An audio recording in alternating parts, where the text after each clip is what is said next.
राजसूय यज्ञ में एक शंख रखा गया था कि जिस समय यज्ञ की पूर्णता होगी तो शंख अपने आप बज जाएगा। तो ब्रह्मा जी भी यज्ञ में थे, भगवान शंकर भी थे, बड़े बड़े ऋषि मुनि थे, सबने वहाँ भोग लगाया लेकिन शंख नहीं बजा। तो युधिष्ठिर जी ने भगवान श्री कृष्ण से पूछा, महाराज शंख नहीं बजा। तो उन्होंने कहा अभी यज्ञ पूर्ण नहीं हुआ, किसी अकिंचन महाभागवत ने प्रसाद नहीं पाया। बोले इतने बड़े बड़े सिद्ध ऋषि मुनि आए और उनके प्रसाद पाने से शंख नहीं बजा। अकिंचन भक्त तो कौन ऐसा अकिंचन भक्त रह गया जो राजसूय यज्ञ में निमंत्रण नहीं दिया गया। भगवान ने कहा तुम्हारे द्वारे रोज आते हैं वो। बोले प्रभु ऐसा कौन भक्त है जो रोज दरवाजे आता है और मैंने उसका स्वागत नहीं किया। तो बोले आपके यहाँ झाड़ू लगाने वाला स्वपच वाल्मीकि। बोले प्रभु वो अनन्य भक्त है। बोले महान अनन्य भक्त है और उनके हृदय में भक्ति का अभिमान भी नहीं है। अर्जुन और भीमसेन को भेजा,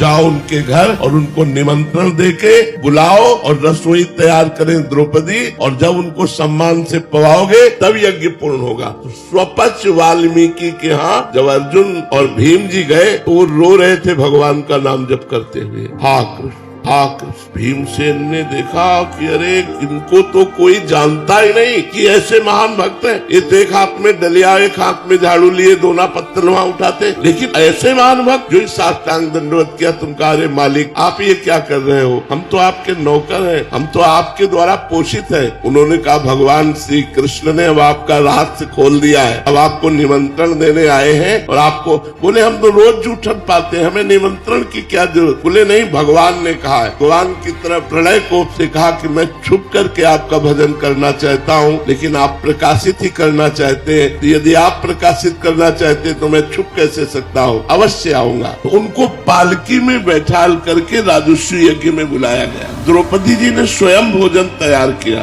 और जब वो पाने बैठे तो खीर सब्जी दाल कढ़ी ये सब एक में मिला लिया, सब मिला लिया। द्रौपदी जी को अच्छा नहीं लगा, पूरी रात अलग अलग व्यंजन बनाती रही। स्वपच वाल्मीकि जी ने पाया लेकिन शंख नहीं बजा। युधिष्ठिर जी ने कहा महाराज आप तो कह रहे थे अकिंचन महाभागवत स्वपच जी जब पालेंगे तो शंख बज जाएगा। बोले शंख तो बज जाएगा लेकिन अपराध हो गया, इनके प्रति किसी ने अपराध कर दिया इसलिए शंख नहीं बजा। किसने किया? तो द्रौपदी जी ने कहा मेरे मन में एक बात आई प्रभु, पूरी रात सुंदर सुंदर पकवान बनाती रही, एक में मिला लिया तो मुझे लगा कोई राजा महाराजा होता तो वो स्वाद जानता, ये क्या जाने स्वाद, इसीलिए एक में मिला लिया, ऐसा मेरे मन में आया। बोले तो वैष्णव अपराध बन गया, वैष्णव में दोष दृष्टि बन गई, इनके चरणों में प्रणाम करो। प्रणाम किया। जे ही द्रौपदी जी ने प्रणाम किया बड़ी जोर से शंख गर्जना होने लगी।